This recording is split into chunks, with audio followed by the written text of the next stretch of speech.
Red Sox fans have longed to hear it. The Boston Red Sox are world champions. Can you believe it? It hasn't happened at Fenway Park for 95 years. Fires. Swing and a miss. Strike three. It's over. The Red Sox have won the world championship. Tune in to the newest show presented by Clovercrest Media. It's Obie's Backstop Podcast. Catch it twice a week, every Red Sox series finale on your favorite podcast platform.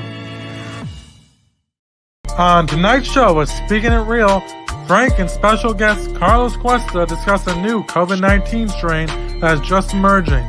Delta variant is causing higher levels of infection, more than tripling in just 2 weeks. As well as Donald Trump's emails to the Justice Department. And highlight the Biden-Putin summit in Geneva. Why should we play ball with somebody who has literally interfered with our democracy, meddling in our elections? All this and more right now.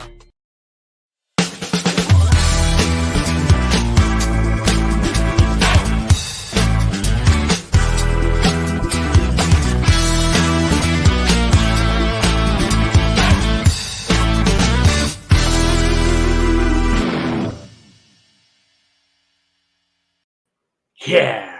Hey, listen. Welcome. Speaking It Real, Wednesday edition. Can't beat that.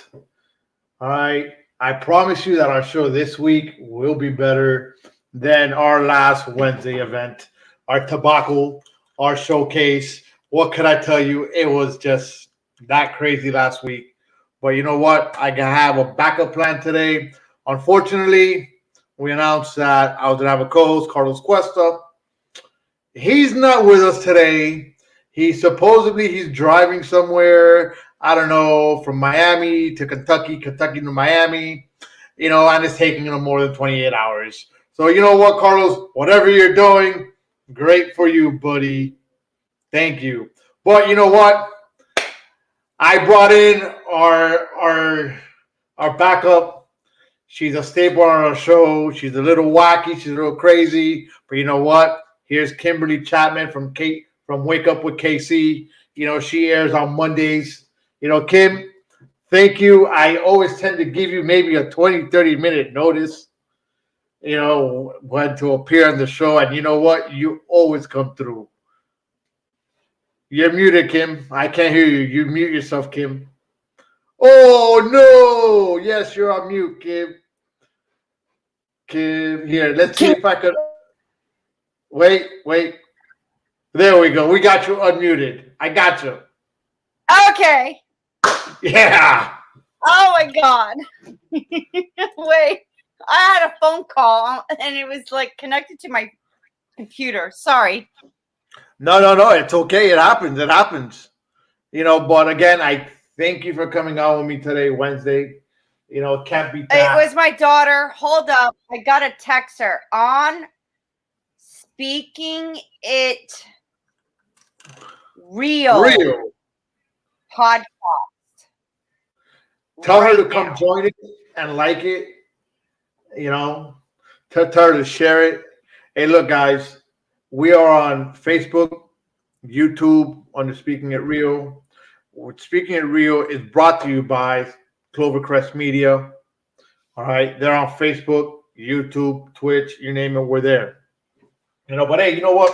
Let's jump into our show. We got a pretty packed show. Apparently now, what's been the trend? The trend's been, hey, sketchy. The trend's been Hey, what? Sketchy. COVID's gone down. Hey, Catherine. California opened up. But apparently there's a new variant, which now it's a highly infectious Delta variant of COVID-19. Experts have expressed concerns of new symptoms. So part of the symptoms with this is stomach pain, loss of appetite, vomiting, nausea, joint pain, hearing loss. Let me tell you something. I have that on a daily basis. No, she did say hi, Catherine. I did, Catherine. I said, hey, Catherine, you're not chopped liver. You are a goddess, honey.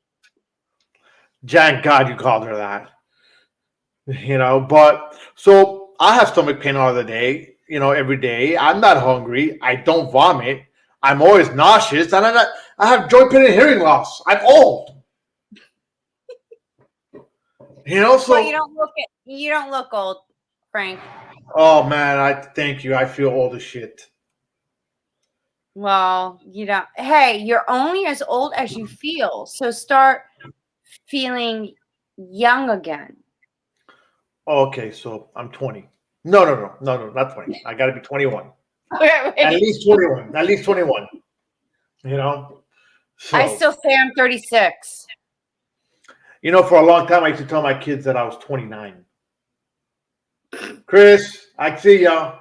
I used to tell my kids I was 29 until they finally realized that we had a party, and they're like, wait a minute. Why is there not 29 candles, but there's 36, 35? I was like, because they just want to. But, COVID out here, the numbers have gone down. Everything's opening back up. So, Yeah, and I'm seeing that, and I still wear my mask when I go out. I had done research. I've told you in a past podcast that I was a guest on your show, and I even showed you there was like 70, 80 pages of Pfizer. There's only like 10, 11 pages on Moderna. I didn't even bother with Johnson & Johnson. I did go to my first vaccination with Pfizer. I'm going to be honest. Within 24 hours, I did have a reaction. Wow. I broke out in a rash from here, my arm, and my face. Right. So I'm like, okay, don't panic.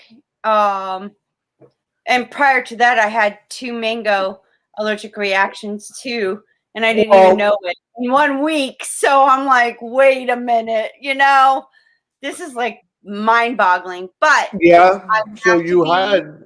Mm-hmm. I have to be consciously aware.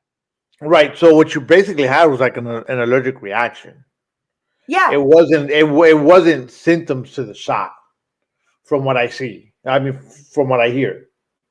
Well, I didn't have, it was like that next week after having the mango reaction. One was in a steak sauce. The other one was in a sweet and sour sauce with some sushi that I had. And I felt like I was having difficulty breathing.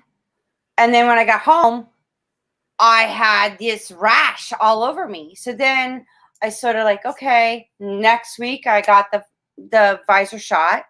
Within 24 hours, I see myself having difficulty breathing and having this rash all over me. And I'm like, what in the world is going on?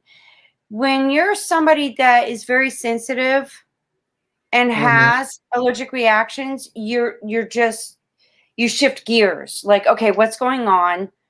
What's happening?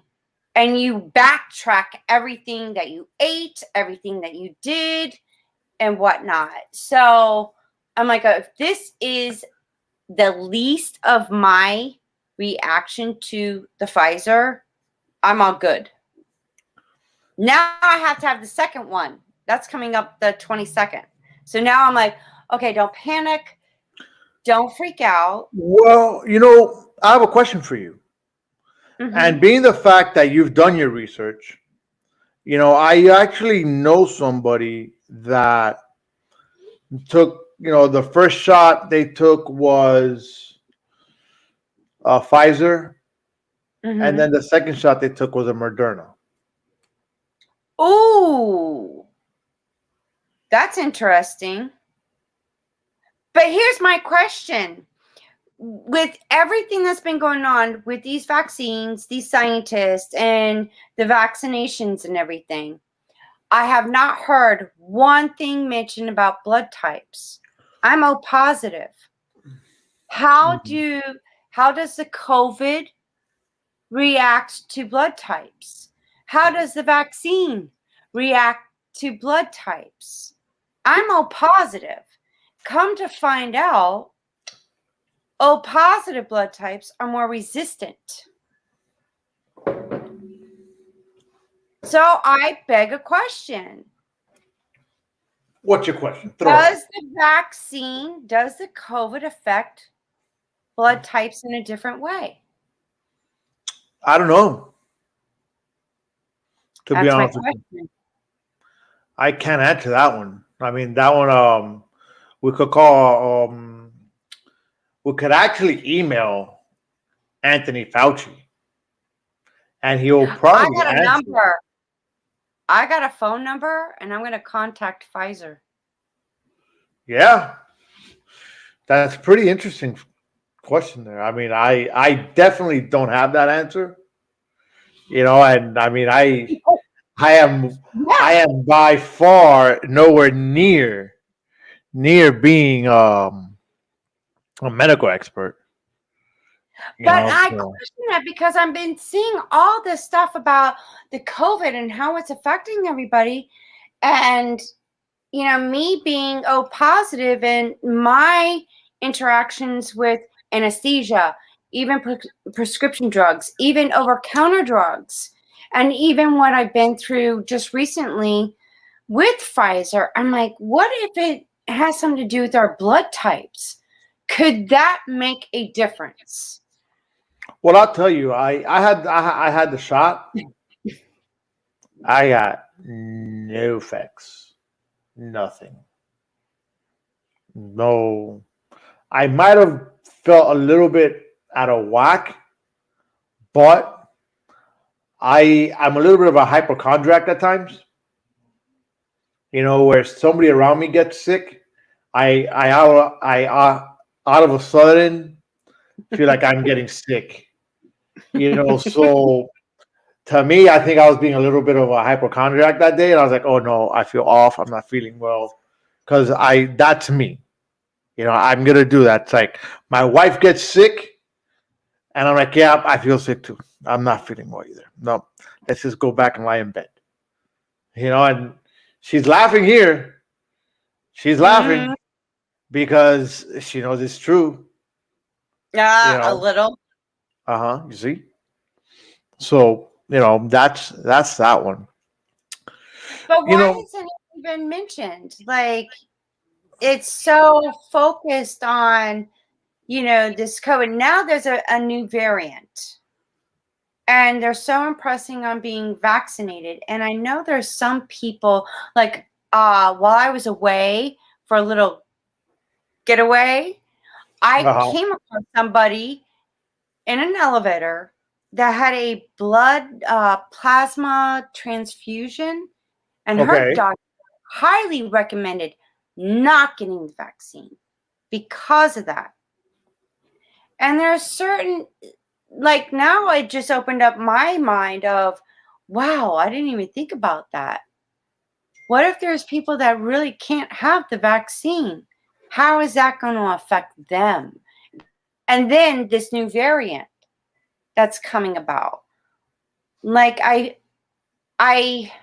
am empathic on people that I'm coming across that really can't. The immune system, you know, a blood plasma transfusion. I've never really heard of that, but I came across somebody that actually went through that, and like, no, you can't. It's not highly recommended for your well-being and your health to get a vaccine. What do people do? That kind of, like, I'm trying to put myself in their shoes. I feel bad. There's some people that just really can't get a vaccine because of whatever health issues. Yeah, and I mean, I guess it's more of, I'm sorry, it's a part of life. Hey, Belkis. Hey, Renee. Renee's my dad, so, you know, he says hi. Oh, hi, Renee. Papa. Yes. So, you know, it's one of those where I'm sorry you can't get the shot. You know, I hope you really take precautions to protect yourself. Hold on a second. Just to my dad, if you're wondering where my brother is at, take a wild guess. He did poof. But we'll leave that at that. So, anyways, Get a poof. yeah, well, my brother was supposed to be on the show, so he went poof, disappeared. Oh, okay, Yeah. gotcha. You see. So anyway, going back to what I was saying, if you can't get the shot, you know what? I really hope that you protect yourself. You wear your mask. You practice your social distance. And I mean, even though I'm vaccinated, I don't really wear my mask as much as I should wear it. But I'm also not on top of the other person in front of me. I mean, I number one don't like it. I've never done it, and I won't. I don't. I could have a conversation with you. I don't have to be in your face. I could be in a line. I don't want to be, up behind you, and I don't want you too close to me either. Right. So Sketchy. Let's see what's Sketchy saying here. Well, you know what, Frank? What podcast. amazes me is, I still wear my mask when I'm out in public.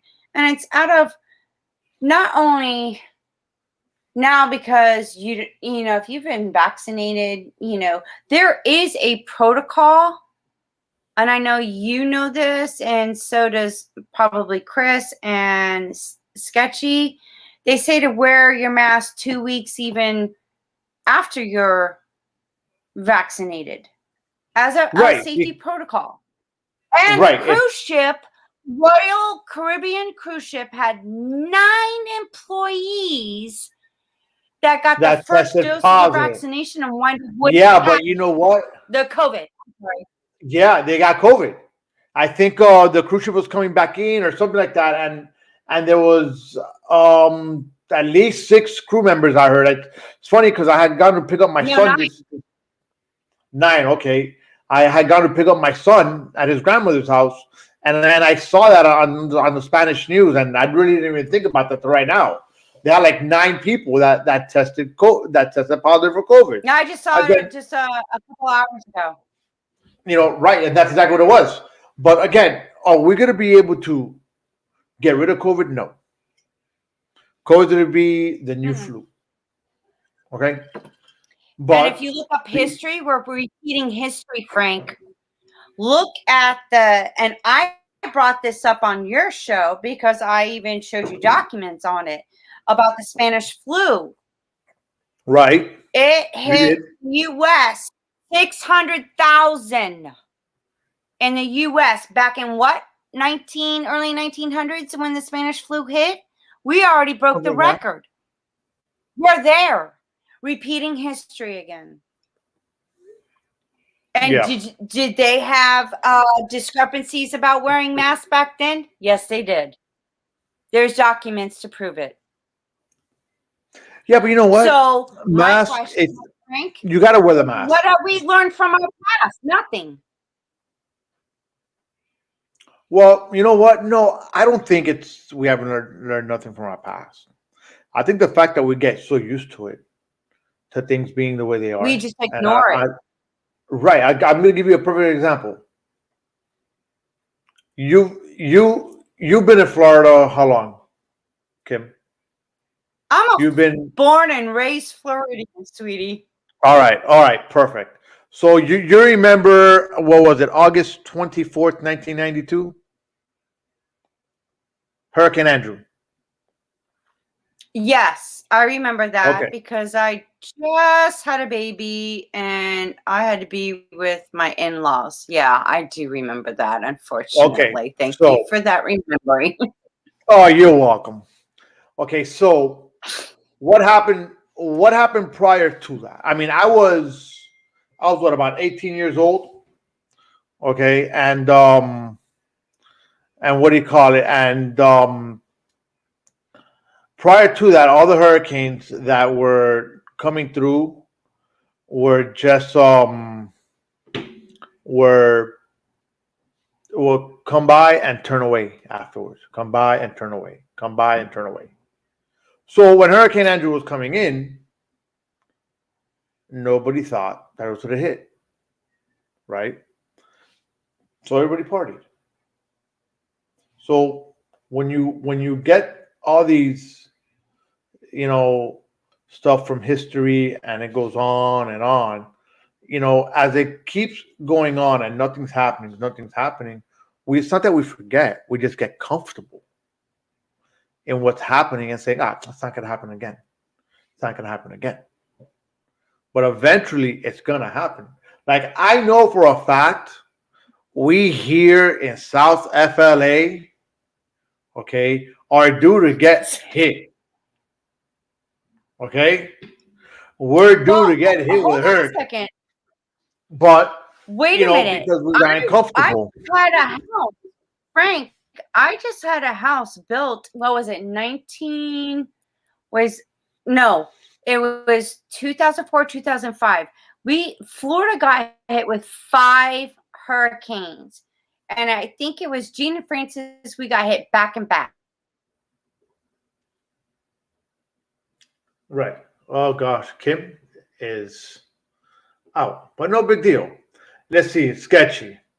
There will always be kooks out there spewing nonsense. Trump and the internet have elevated the anti-vaccine and anti-maskers to a big platform. Remember, science, alternative facts. You know what, sketchy? You're absolutely right. All right.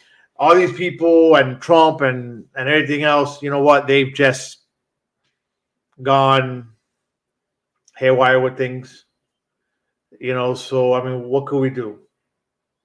We gotta keep rolling with the punches and keep going forward. I mean, one thing leads to another, But, my next topic here, and I would love to know what you guys really think of this. I see that. It's good. It's all right. I was able to hold on the fort. Yeah, Kim kind of went with what? Charles. Then there was Gene, Francis. Was there Isaac and Wilma? And I remember Gene and Francis because I actually, with one of those, Gene and Francis. Well, Wilma was 2005. West Palm Beach, and I was looking out at the eye of the hurricane. Right. And I thought it was like, wow, like that shit's for real. Like, yeah, I'm looking at the eye of this hurricane. So yeah, earlier this week. And what we learned? Nothing. If it wasn't for Dorian stopping in the Bahamas, because I was 100 feet, 100 yards from where I'm at, Dorian could have come straight through West Palm Beach at a category, 4 or 5? I don't remember. And it was supposed to turn, but it stalled. Hurricanes are unpredictable. Right. No, for sure. But I mean, we're going to look. Buck has said it perfect. Look, watch this. People just need to wash their damn hands and stop spreading any germs. She said it perfect. All right. People really need to, you wash your hands, you social distance. There's no more of the, hey, can I have a sip of your drink? Let me try this. No. Because I mean, I used to do that all the time with my buddies. We was like, hey, let me try that. You don't do that. Cheers. Ching. Cheers. So, and that's the thing. Yes, but we're not going to get rid of it. We're not going to get rid of COVID. All right, we know this. But you know what? You got to take the measures to go ahead and nip it in the ass. No, we're not. And it's here. It's real. You're right. It is. I'm not saying it's and not. Let me tell you, what Frank, I'm saying is, if you don't protect yourself, if you don't take care of yourself, guess what? You're going to get sick. You have to know what to do, what not to do. And I totally get that. And I just recently, my mom has several medical issues. She has COPD. She was not for the COVID vaccination. She did do the proper, wear her mask, wash her hands, hand sanitize, and she has fibromyalgia, she has rheumatoid arthritis, she has so many health issues. And she wound up getting a sinus infection, a kidney infection, a UTI infection on top of COVID. Sketchy, your man, that guy is fucking crazy.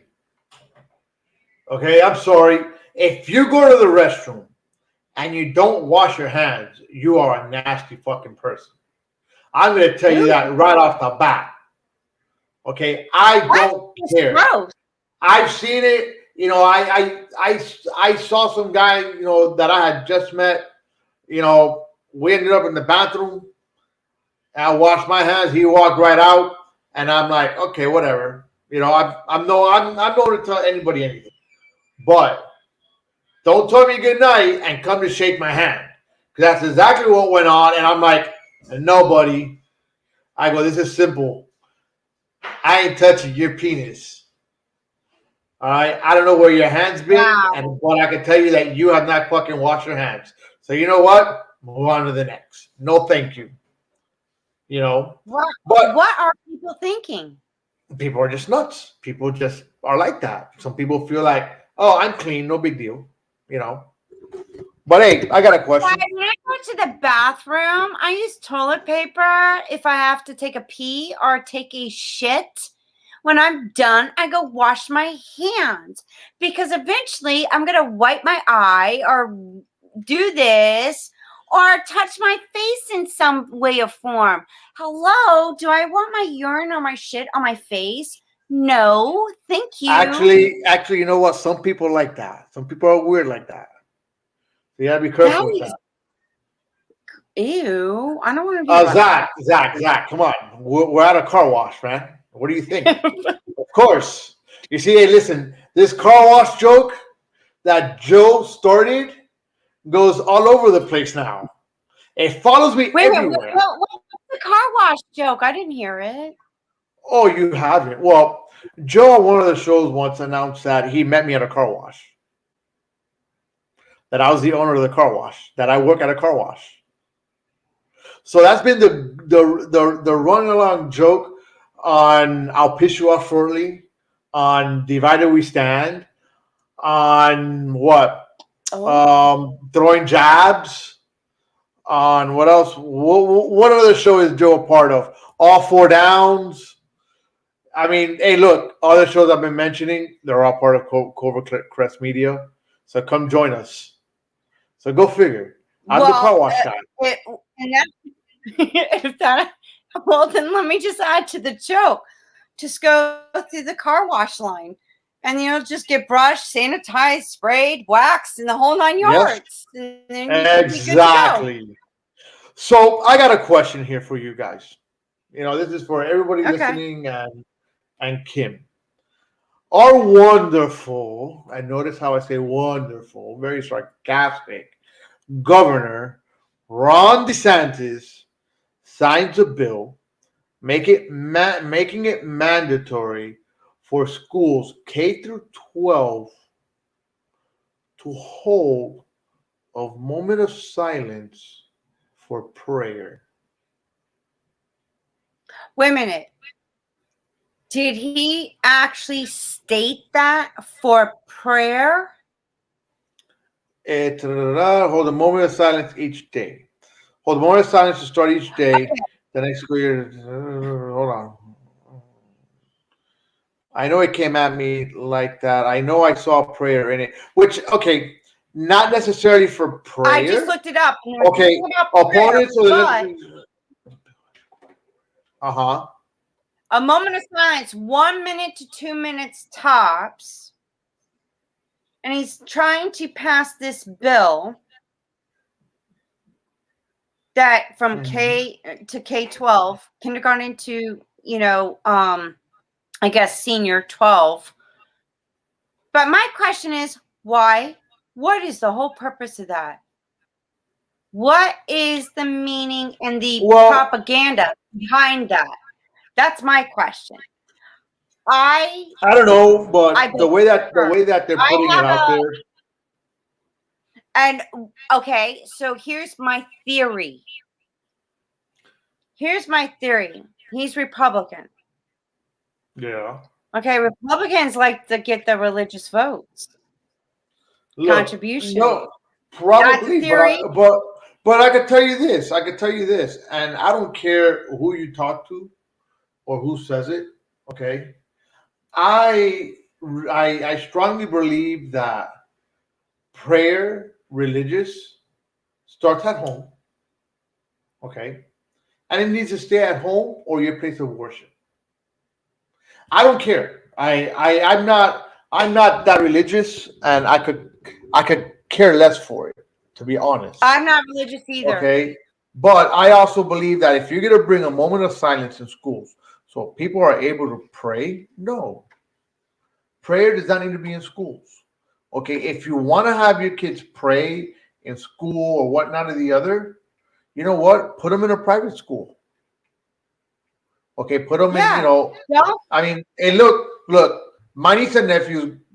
My nephews go to private schools. They go to Catholic private schools, and I'll tell you this, and it's something that they chose to do. My sister and her husband, let it be on them. Let them choose what they want to do. Hey, look, they want to go ahead and have religion and have it in their life. Yes, I really do think that Kim is correct on that. Kim, you're correct. Ron DeSantis is catering thanks to the religious base for his future presidential run. He's planting the seeds now. Yeah, he is. I think he's doing a lot of that, and I really don't know. I'm not gonna say I dislike the guy, but I'm not all for him. I'm on the fence. Well, I'm not on the fence, but when it comes down to political parties, I'm more in between. Okay, but here's my thing. Here's the thing I don't like about politicians.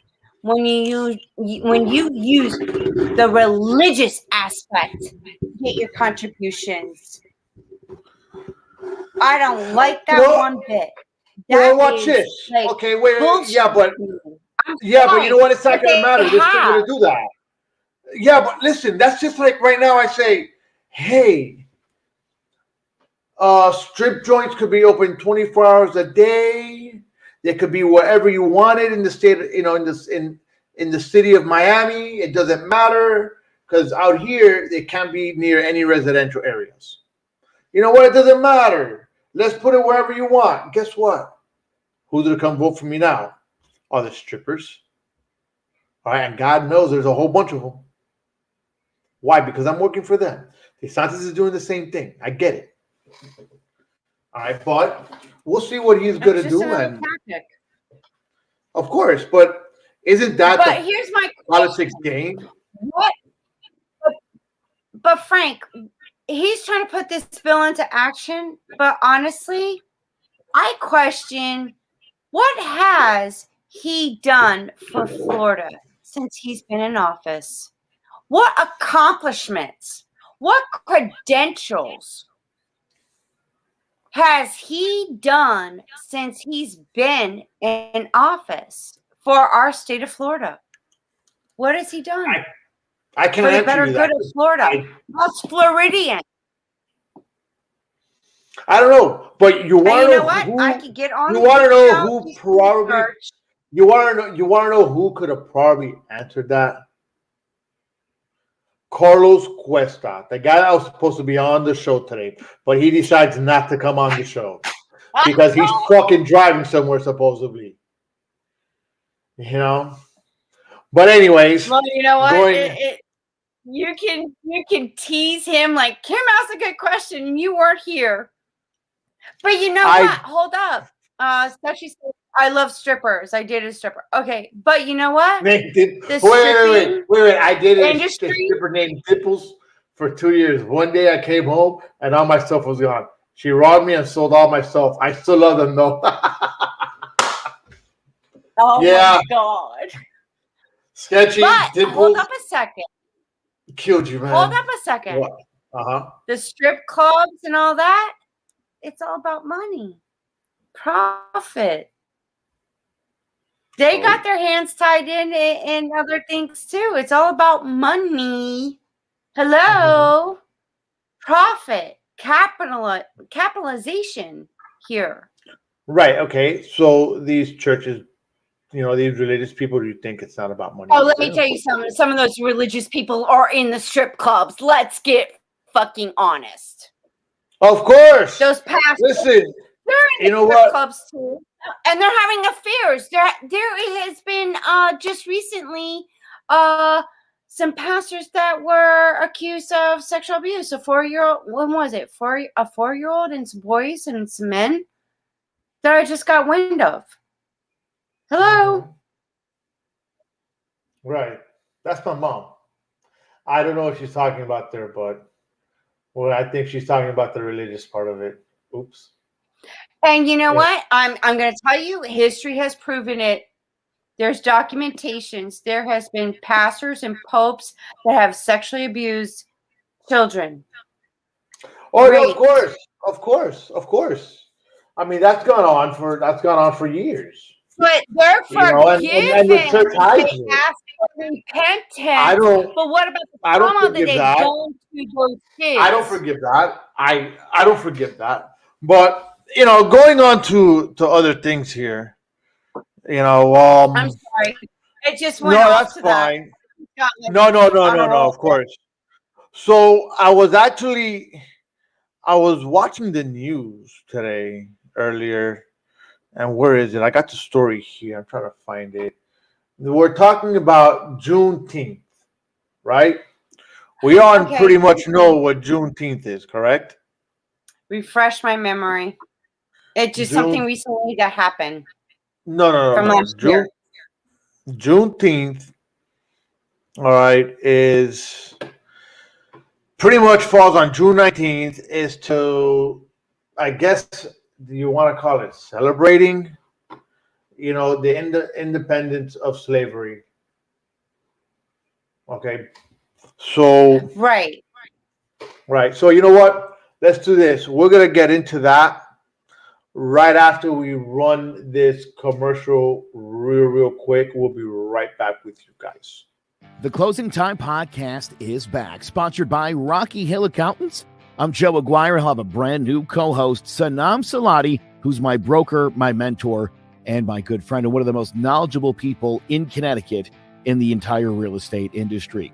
We're going to be talking about the latest goings-on. We'll keep you up to date on the market, and we're going to bring on some really great guests all throughout this season, people in all different fields in the industry, like accountants, home inspectors, mortgage reps, and so much more, just to give you a better understanding of the Connecticut real estate market.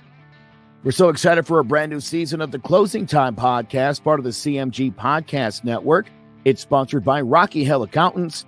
Go see Heidi and Glenn Parchman to file your taxes for bookkeeping, business advice, real estate investments, or whatever your accounting needs are, including cryptocurrency. Just visit RockyHillAccountants.com. We'll see you all season long on the Closing Time Podcast. So, there we go. Juneteenth, a holiday celebrated on 19th June to commemorate the I can't even read. The emancipation of slave people in the U.S. The holiday was first celebrated in Texas on that date in 1865. In the aftermath of the Civil War, slaves were declared free under the terms of the 1862 Emancipation Proclamation. Damn, I can't even read today. Sorry. No, that's okay. That's okay. But then, but I'm going to tell you what I was watching today. Now, what they want to do is Go ahead. They want to make it a federal holiday. Okay, So make it a federal holiday when they take Christopher Columbus Day out.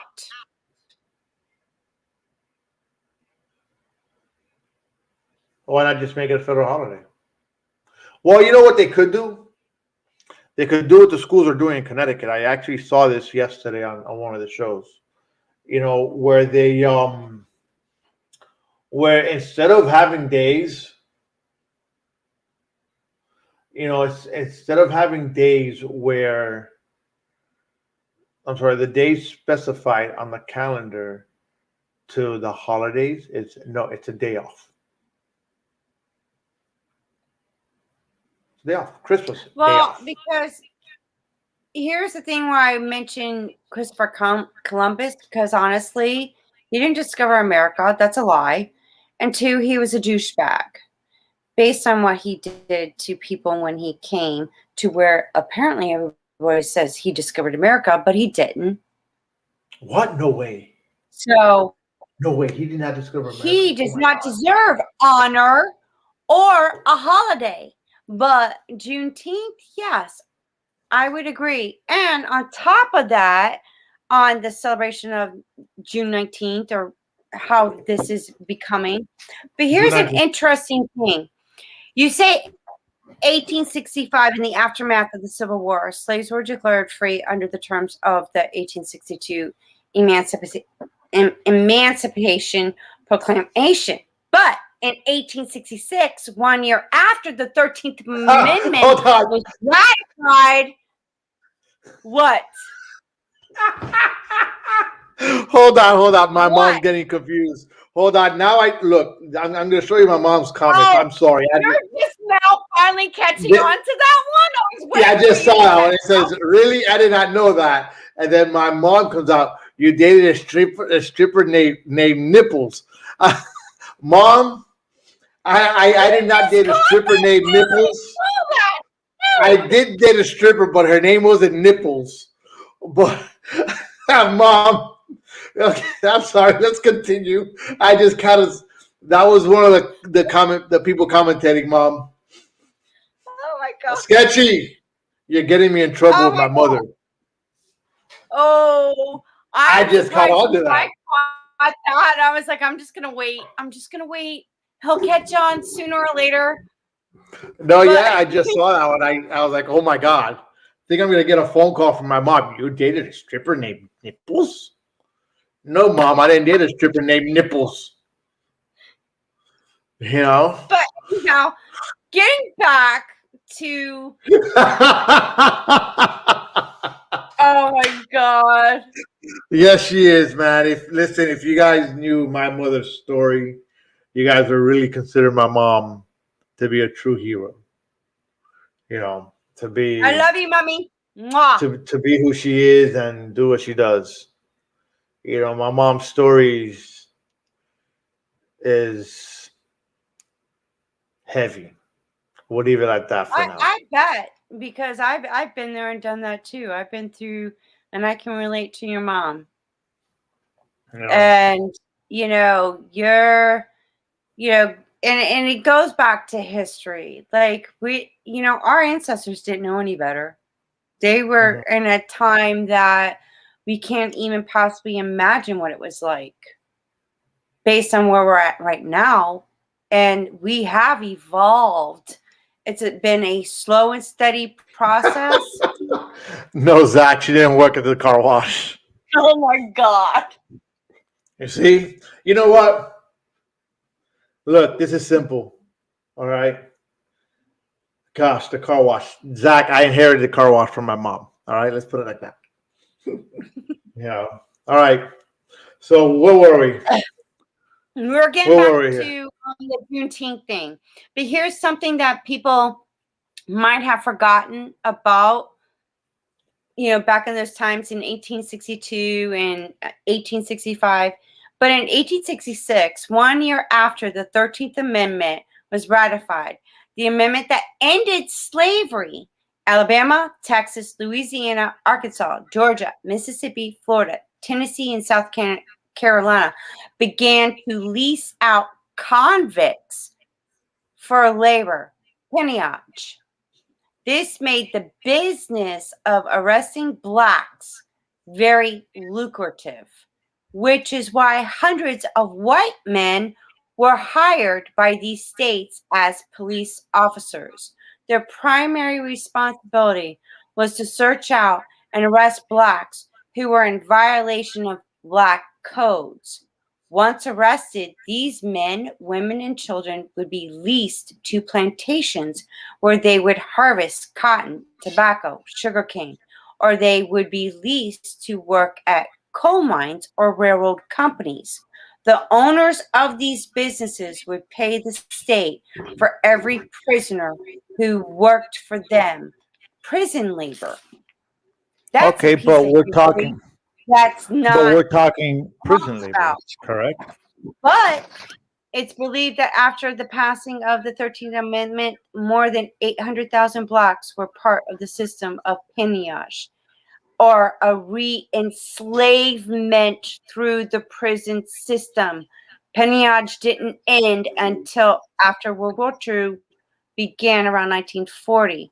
However, neither slavery nor involuntary servitude, except as a punishment for crime whereof the party shall have been duly convicted, shall exist within the United States or any place subject to their jurisdiction, ratified in 1865.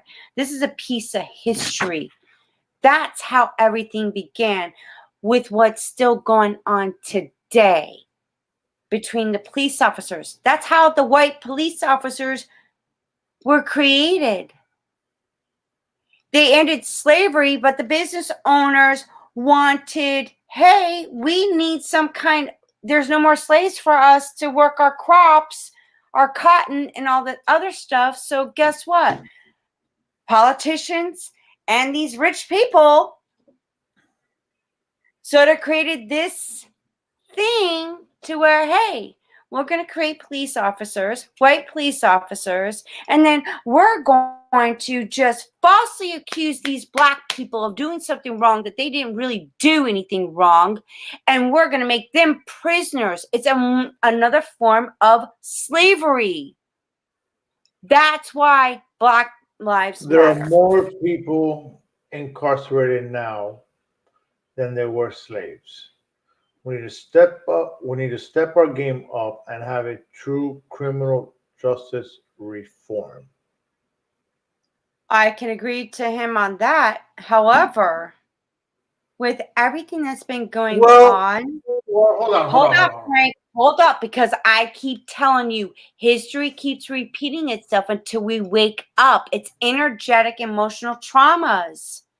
Now I'm seeing it, and then seeing this as a part of history that I'm appalled to, that these rich people, politicians, and creating another form of slavery that these black people did not deserve. They were pinpointed out, targeted. They were falsely accused of doing something they didn't even do to create other form of slavery. I beg to differ. I'm a human being, but let me tell you something. I wouldn't wish that upon my worst enemy. But I see how history is repeating itself by just looking at this. If you look at it, it was ratified. The politicians had to justify their reasoning on creating this, because guess where they were getting their contributions for their vote? The rich people back in those times. Put yourself Yeah, but you know back in what? those But that's times. yeah, okay, all right. You're right, but you know what? Politicians always get their votes, always get their money from the rich people. Okay, because as a matter of fact, today I had I think there was a post that was on Facebook, right? Let me see if I find it right quick on my phone, and I laughed about it. I mean, I had actually Jared Jones from throwing jabs corrected my spelling. I spelled moron wrong. I had a typo, right? And it was about some, this guy named, what was his name? He was Terry McAuliffe, right? He's running for governor in Virginia, right? And his post, okay, here it is. His post said, "We must ban the sale of assault weapons, period." Okay, And hold up a second. Wait. I'm gonna finish. My response to him was, "What a moron! Maybe we should ban Terry for being a moron." Okay, and I'm gonna tell you like this. Okay, I believe that if you want to own one, go ahead. Okay, assault weapons, assault firearms, whatever you want to call them, assault rifles, are not the ones killing people. People Hold are up, killing wait a people. second. People are Hello, killing people. Frank. Hold up a second. Hold up a second, Frank. Let me stop you right there. Do you know what happened in Miami at a concert? Yeah. People were shot. Do you know what weapons were used? Assault rifles? Yeah. Okay. So you're gonna Yes. sit here and hold on. Okay. Hold on. and But then let this me ask goes you this something, goes Frank. back. Hold up a This second. goes, Hold up a second. There was a now there's road rage going on with assault rifles, semi-automatics. There's a 6-year-old that was on his way to school on a highway because the mom actually merged over, cut somebody off. That child died before he got to school. Now I'm outraged. That kid did not deserve that. It's Sketchy, getting I out agree of with your control, out of Okay. hand. And you know what? Now, if that was your grandson, Frank, what would you do? If that was your grandson on his way to school, kindergarten, Okay, but what wait, would you do? Wait 1 second. But you're not okay. But you're gonna sit here and tell me that I have the assault rifle, and it shoots by itself. Let me tell I'm you telling something. you, there's Hold still on, Americans that are not hold on, responsible enough to have because handguns. your argument's not making sense. It doesn't matter if it's an assault rifle. It doesn't matter if it's a 9mm. It doesn't matter if it's a freaking shotgun. Shotguns shoot slugs. So if you're gonna sit here and tell me, oh, we need to ban assault rifles because they're killing people, no. You want to know who's killing people? People are killing people. I can't read that. Can you read it Less for me? bullets, dead people. So let's go back to the old-fashioned way in the Western revolvers. Then less bullets, Doesn't less matter. dead people. That's But so there'd what? be So, less okay, dead so then people. you're gonna limit. So then you're gonna limit people on what they could have, bullet-wise. You know what? If the American people can show responsibility of having a weapon, it's gotten so out of control now, Frank. There is innocent children dying. Okay, I'm not saying there's not. There has to be. I'm not saying there's not. But you know what? The guns are going into the wrong hands. The thing here is not, oh, let's ban these guns. Okay, because that's not what it is. Because with an assault rifle or not, okay, let me tell you, it doesn't take me long to shoot my pistol.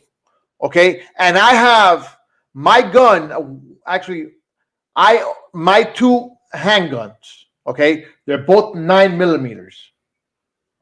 To each one of them, hold on, to each one of them, I have 5 magazines. Okay, I got 5 magazines with them, and each magazine holds 12 bullets. Okay. Okay. It does not take me long to pick up my gun, go bang, bang, bang, bang, bang, drop that magazine, grab another one, put it in, bang, bang, bang, bang, bang. Doesn't take me long to do that. Okay, I could do as much damage, okay, as anybody that has an assault rifle. Okay, I could so probably explain do to better me how a 12-year-old girl that was in foster care, this is recently on the news. I know you know about this. She got an AR-15. How did she know even how to use one of those? She was in foster care. Her and this other younger kid, and she got shot. The Palm Beach sheriff's officer did not want to have to fire, but she started shooting at them. How did she even know how to operate one of those? She went into a man's house that had one of those. This is how you got these violent video games. Right. You're absolutely right. You know what? But it starts at home. It starts at home. You got I'm going to tell you this. I get that, but I'm going to tell you this. I got 2 kids. Okay, I got 2 boys. One is a 12-year-old. The other one's a 23-year-old. My 23-year-old started shooting at 5 years old. Okay, he started shooting a .410 shotgun at 5 years old. Okay, oh, really? At 10 years old, yes, at 10 years old, okay, when I could legally take him to the shooting range here in Miami, okay, and he could start shooting, I took him at 10 years old. Why did I take him? Because he needs to know and he needs to learn what these guns do. Okay? My youngest is 12 years old. Hold on. So what happens is that took off my oldest's curiosity. Okay? My youngest is 12 years old right now. All he wants to do, hey, I want to go shoot. Okay? He's seen my guns. Okay? But I'll tell you this. He goes ahead, okay, and touches it, I'll beat the crap out of him. Okay? Right now, since I don't want to carry my gun around, I leave my gun in my house. I take off the barrel. Okay? I take the bottom receiver with me. Because I don't want to carry my gun with me. You know? Right. So, but if I leave it at home, and I don't have my gun locked up. I've never locked up my guns, and I would not lock them up. All right, but I have a gun. I take it. Why? Because I have a 9mm. Mm-hmm. I took in classes too. I have to remember how to clean it, but that's the hardest part when you have to clean a gun, especially a 9mm. But the thing about it is I took classes. But here's the thing. I didn't take classes for an AR-15. Why would I want one? I just want one for self-defense. I'm a woman. 1, I was sexually abused. 2, I was raped. I never want to be in that situation. So I can understand why women would want to have a firearm. But what's been going on with all these gun violence, mass shootings, and especially with that 6-year-old, that hits a nerve with me. And then there's other mass shootings that have been 56 people, Frank, with an AR-15. I'm not against guns, but AR-15s, we need AR-15s. That's for military, Frank. You know that as well as I do. That. I get it. But look, I have an AR. Why? Because I like them. But you're military. You know how. Military, okay, but average person that hasn't been in the military does not need to have one of those. Why That's not? Where I'm going. Why not? If they learn how to shoot them, if they take courses and they learn how to shoot them, why not? Look what's going on now today. Look what's going on now today, Frank. Grant, what's going on now today is that you have people. You You are, and I have many, many veterans that have been in the Marine Corps military, and I love you guys. What makes you different than what I've been seeing on the news? Those people were not military. They were average American people that got a hold of these weapons and used it to do harm, to kill their own fellow citizens, not because they were in war. There's a difference, Frank. So something has to give. I understand being in military and having that kind of weapon.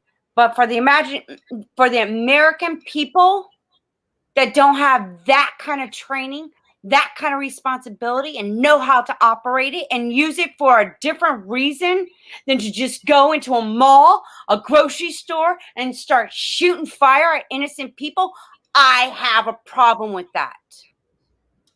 I agree with you. I completely agree with you. Oh, where'd I go? There I am. Okay, I completely agree with you. Okay, but because this is the thing. Already used a weapon that has been trained on that, knows how to use it, knows how to clean it and everything, is totally different than one that just goes and gets their carry permit and then goes buys an AR-15 and then goes to a mall and shoots 10, 15, goes to a concert and starts shooting. There's a big difference. Sketchy has a point.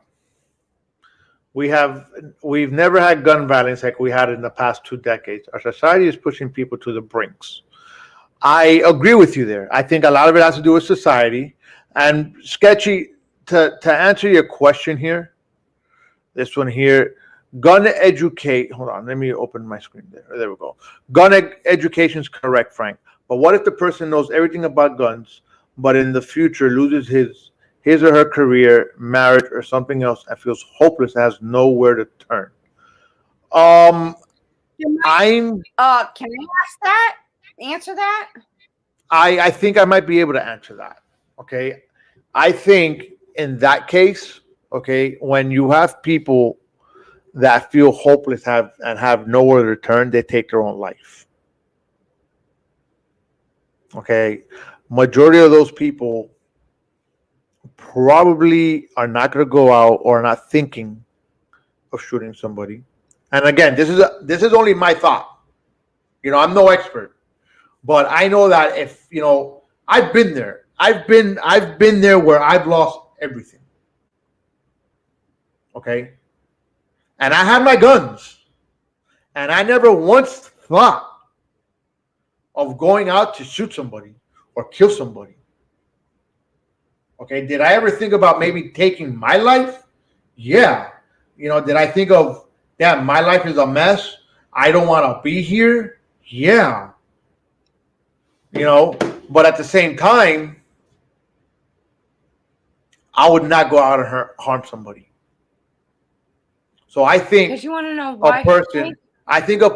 No, I do, but not right now. I think a person, okay, that loses everything will do something to themselves before they do something to somebody else. Okay. Now what happens? Yeah, you have all these people that are getting AR-15s.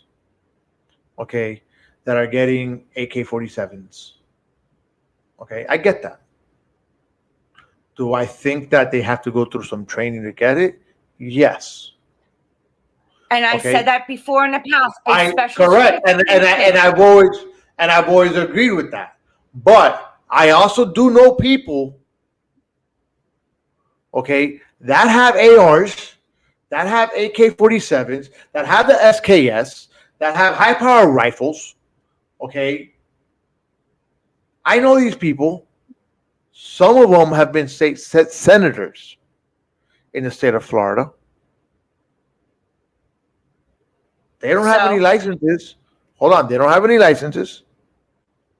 Okay? They don't have a formal training. Okay? They know how to use them. Okay, I have set up courses for these people to shoot at. Yeah. Okay. Then why aren't you doing that to help others be more educated in how to use those firearms properly and correctly? However, you got stupid American people that have done what the damage is done. You can't take back. You can't bring back those people that have lost their lives from an AR-15 and assault rifles and guns. You can't take back their lives. They can't come back. They're gone. So something is getting out of hand. Something is getting out of control. So what is the fucking solution to this problem with this gun reform, gun control, and whatnot? What is a good solution to where it's a win-win? You have a right to carry arm, but here's the thing that people don't understand about that amendment. Back in those times when that was in the Bill of Rights and the Constitution. They don't understand about what was going on in those times when the British soldiers were coming in and taking residence in people's homes and having fun with the wives, while the others were fighting against the British soldiers. See, that's part of the key to what that amendment was about. They have no idea about their history. Okay. You have to understand when that was in writing and what was going back in those times. People are exploiting that amendment about guns and their right to carry arm. They have no idea of what was going on back in those times. They don't have no fucking understanding about their history. Okay. So yeah, and I get it. I get it, but you know what? But this is the thing. That was then. Yeah, but they're still using that part of history to expose, and it's my right to carry arms and whatnot, but yet they're being idiots and stupid and going on. Like, look at the violence with the guns. Enough is enough. Yeah, but you know what? Look, this is the thing. But this is the thing. But the thing is this, Kim. The thing is this. Look at the people that are saying, hey, it's my right to carry arms, or carry firearms. Okay? And look at the people that are committing the crimes. They're two totally groups of people. Okay? Out here, I want to say the Memorial Day weekend, between Thursday and I think that Monday, there are shootings every single day. Okay? What's your solution, Frank? What's my solution? I don't know the solution. But the thing is that everybody that was committing, or majority of the people, okay, that were committing these crimes, were these little thugs, these little gangster wannabes, okay, that were committing the crimes. Frank, are you well regulated? Are you a well regulated militia? Is the person who just turned 18 a well regulated militia? Is it really cool with thousands of guns? It was. I am not a militia, But again, I believe. How many of those people have military background in operating, cleaning, and using the gun in a responsible way?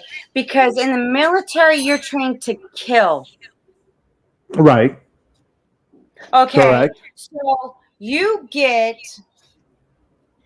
these average people, okay, gang related, whatever, and then you have some that just feel, oh, it's my right to carry a firearm. I can walk around. Look at that young kid who had an AR-15 during the riots of last year after George Floyd. He was like, it was my right to carry and protect this building, but he shot and killed a black person he wasn't even in the vicinity of the property.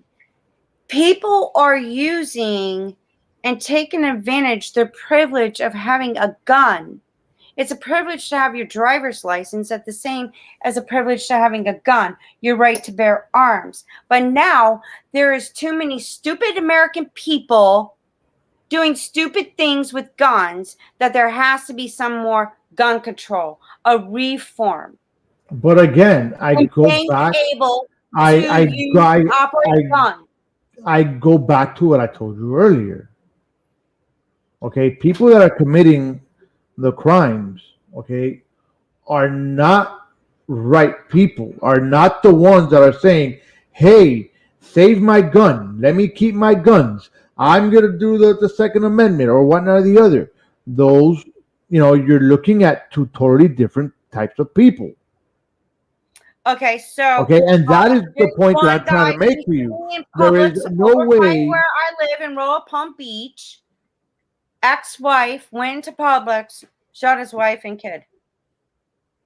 Ex-wife went to And Publix. then they were saying it was a mental thing. This just happened. Yeah, it happened a couple weeks ago. I think it was the kid was there with the grandmother or something like that. Yeah. And I think it was the dad, correct? Ex-husband.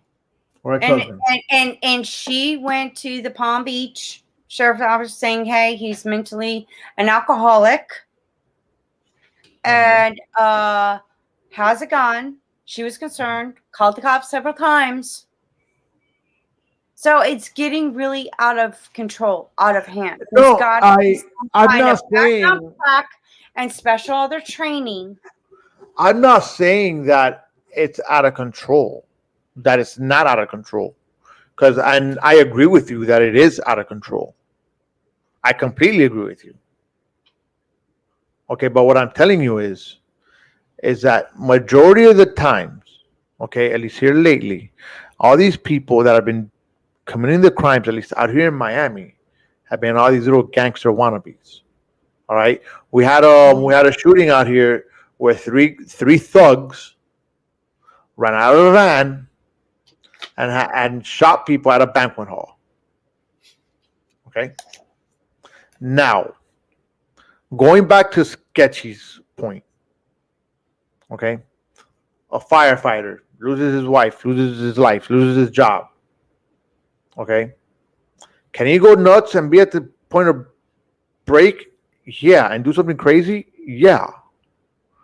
Okay, what could we do as a society, as people, is if we know that I'm gonna use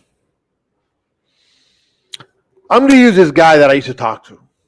He's been documented on the show before. He no longer talks to me. Okay, but he went through a hard time. I know he had guns. I checked up on him, making sure he wasn't doing anything stupid. I took his gun. And I must have kept his gun for a good year and a half, almost 2 years, until he asked for it back. And I told him, I said, you're good? Your mind's clear? Your life is good now? Yes. Okay. That is a start point. Wow. Not saying that everybody's like me, and I don't expect anybody to be like me. Okay, but people need to go ahead and be a little bit more conscientious as far as, hey, this is what we're going to do. This is how we could do it. Okay, do we need to have more stricter laws in purchasing guns? I completely agree. Thank you. I completely agree. I don't disagree with you, but I think banning assault weapons, okay, I don't think is the way to go either. Because you have people that generally like to collect, people that could go shoot them. Like, look, to give you, in all honesty, my AR, I've had it for almost 3 years. You want to know how many times I've shot it? Take a wild guess.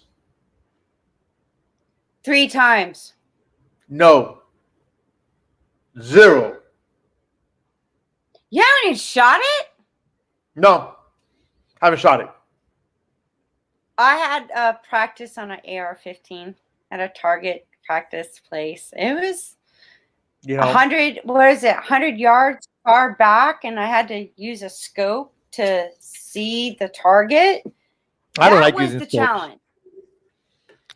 Well, I use a Yeah. scope because I'm a nearsighted person, so I need glasses to see far away. Right. So trying to use that was the challenge, but I took it as a opportunity to, target and to operate in AR-15. I never used it before, and I had somebody that educated me on it. So I was very grateful and appreciative. Like, now I know what an AR-15 is, and then I questioned him, like, why do you need an AR-15 anyway? Like, I'm not in the military. Why would I use this?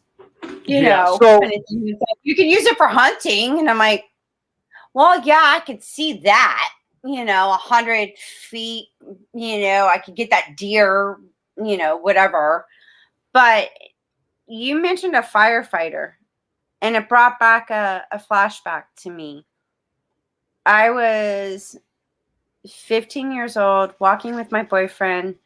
We were coming across a bridge, and we were standing in a medium to wait for this guy in a pickup truck to come over.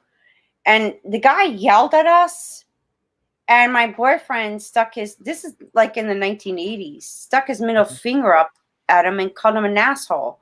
Well, then we crossed the street, went down the hill, and we're walking, and we're like 1, 2, 3, 4, maybe 5 houses from the house that he lived in. And this guy approached us, and he had a .45. And I lived in Margate at the time. And he was a Miami firefighter. And he had a .45. And he was just ranting and raving about, he was so sick of these teenagers, sticking his middle finger up and whatnot. And I was like, dude, what are you doing? You're waving a gun. There's cops everywhere that comes around here. And he looked at me and pointed his gun and touched the pistol right at my forehead and said, listen to the cunt here. And I just froze. Well, Like, that's I didn't obviously And my boyfriend just spit in his glasses, and I just like, we're going to die today. Like, oh my God, we're going to die today. And then everybody started coming out, and all of a sudden the guy just, I guess he came out of whatever he was in, shoved his gun in his pocket and says, what gun? I don't have no gun. And then got in his truck and took off. By that time, he went off on State Road 7 at the 84 lumber yard. And I had to go. My dad showed up, had to bring me to go identify this guy. Did you know that guy got off? Of course. They found the bullets. He exited the bullets. They found the bullets in the yard or the ground. So they couldn't get him with a loaded gun, but they found the bullets on the ground. But he got off because he was a firefighter. Right. And I think a lot of that happens. You know what? And it happened. And the thing is that, girl. and it happened a lot between 80s and 90s, and probably the early 2000s, I want to say, where you had cops covering up for each other, for, law enforcement in general, and in law enforcement there, I'm going to include the firefighters. I'm going to include, whatever police department you're in, they all covered up for each other. Okay. I think, back in those times, it really happened a lot. And you know what? Then I would question those. What if that was your daughter? Because that happened to me. I got traumatized from that. Do you know how hard it was for me to hold a gun?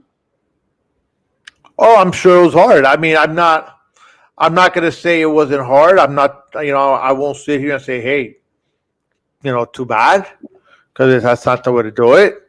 But I do tell you that, hey, unfortunately, in life, shit happens that we don't want to happen, and we need to learn how to cope and deal with it. Some people cope and deal with things differently. I'm one that I'm very, I don't know, maybe Catherine could tell you, if she's still listening. I think she is. I'm one where, hey, look, shit happens, let's go. I mean, look, going back to my mom a minute. My mom has cancer. She's been living with it for many, many years. She has a rare form of cancer that normally men get. It's in the blood. There's not, obviously, we know that there's not a cure for cancer. There's a lifespan of it. When I was told about it, okay, I said, okay, let's go. What can we do? We're gonna go fight. We're gonna fight balls to the wall. And what happens happens. I'm getting hit. I'm sorry. You mentioned about your mom, and I'm getting hit about something about epigenetics, something about generational, emotional, energetic traumas with your mother. What about it? Have her look up Dr. Joe Dispenza. No, my mom has a good doctor. I mean, my mom's numbers right now are very, very, really, really good. Yeah. Whatever But the doctor told her that whatever she's doing, the doctor told her that whatever. Neuroscience, quantum physics, neuroscience, and a chiropractor. He experienced something that he was paralyzed. Mm-hmm.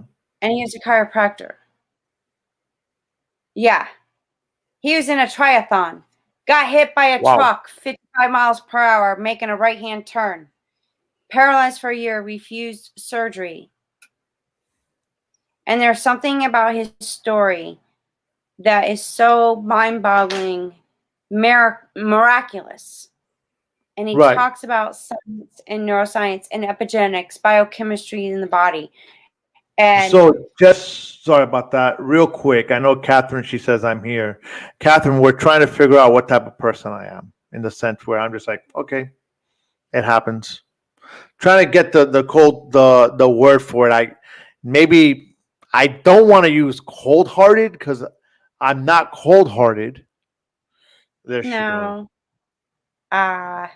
Here she is. Oh, sorry. He was like that with me as well. I mean, she's had breast cancer. And you know what? I'm the type where I told her, I said, okay.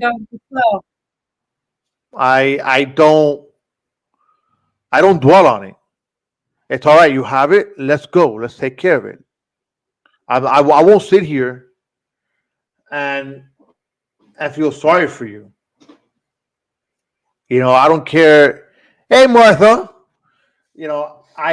I don't care, if you're crying, your eyes out to me. I will probably tell you, okay, that's fine. No problem. Let's get going. Let's move on. I won't sit here and give you pity. I won't sit here like, oh, poor Kim, she had a bad day. No. If you had a bad day, okay, what happened? Okay, what'd you learn from it? Okay, you know what? Get up off your ass and move on. Because that's what it's about. Because if you sit in life and you dwell on shit, guess what? You're getting nowhere. Well, you have to go through the emotions, Frank. And I've learned that I give myself a deadline, a timeline to go through the emotions. And then, okay, time to get your big girl panties up and let's move on. It's acknowledging that my feelings and what I'm going through is real, but don't dwell in the past or the blame or, it's everybody else's fault. Take responsibility of, you know what? This happened. It's okay. We're going to get through this. But I'm going to allow myself to go through those emotions.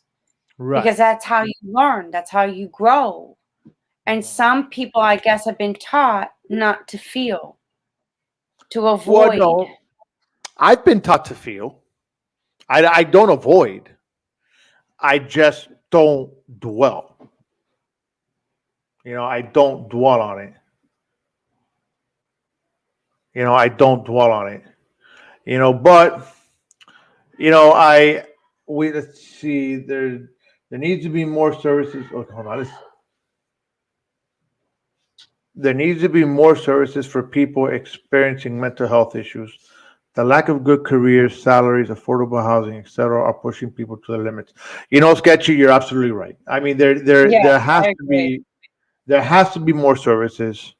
People that do go through mental health issues do need to have services. Look, services at their hands. I mean, how do I put it? Do we all have a moment where we go through our mental issues? Yeah. Mm-hmm. I think we've all been there. I know I've been there. Just in the past, I want to say somewhere within the past 2 years, did I have my own, mental breakdown, yeah. We all do. We all need to turn to, someone to talk to. I'll give you, I'll tell you, my youngest went through some issues, with his mom, and I had him with me for a couple months, probably 3 months, felt like a whole year.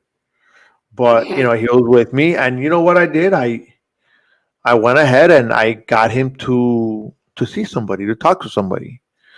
And, like I told him, I go, this doesn't mean you're crazy. You need somebody to talk to. That obviously talking to your parents doesn't always work. Talking to your parents you don't want to. Because I remember growing up, I didn't talk much to my parents about life, about shit I was going through. So, I spoke to probably more friends,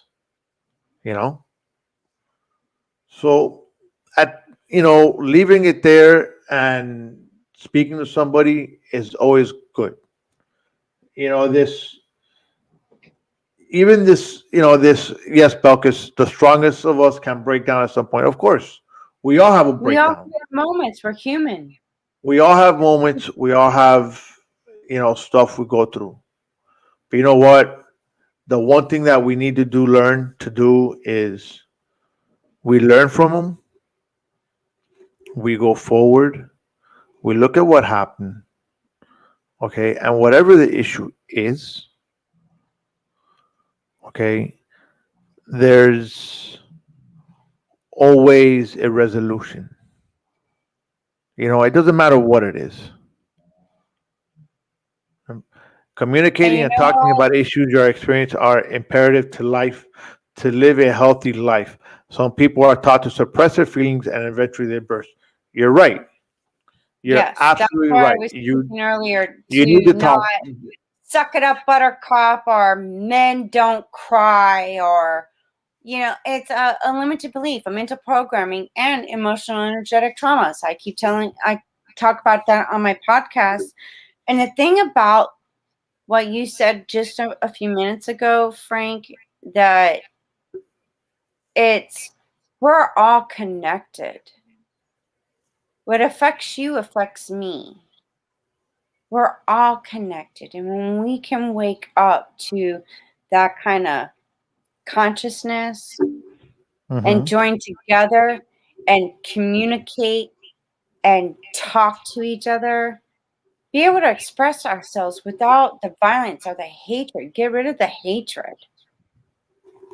start showing compassion, kind, then that makes a difference because that's changing the energy. That's changing the old ways of that no longer serves us. Yes. Sorry, I gotta go back to Bugs' comment. I want to thank my therapist, Dr. Frank Cuesta, is one of the best. And if you can't fix it, he will drink down with you till you forget it. Look, you know what? Balkis and I go back a long way. We're really good friends. You know, we've gone through issues. You know, she talks a lot to me. I talk a lot to her. You know, and whatever happens, you know, I'm there and we talk about it. Sometimes she doesn't like what I tell her. I cry on the regular and the ladies love it. True gangster crying, show emotions. Damn, yeah, sketchy. But, you know, going back to what I'm saying with Belkis, you know, I tell her what she wants to hear. I tell her what she doesn't want to hear. You know? Just like you gotta be authentic. Some people can't handle the truth. Yep. But look, you know what? We've reached an hour and a half with Frank and Kimmy today. You know, and again, I want to thank everybody who's come on. All right, Sketchy, thank you. Belkis, thanks. Catherine, thanks. And everybody else has been on the show today. I mean, we had a good show.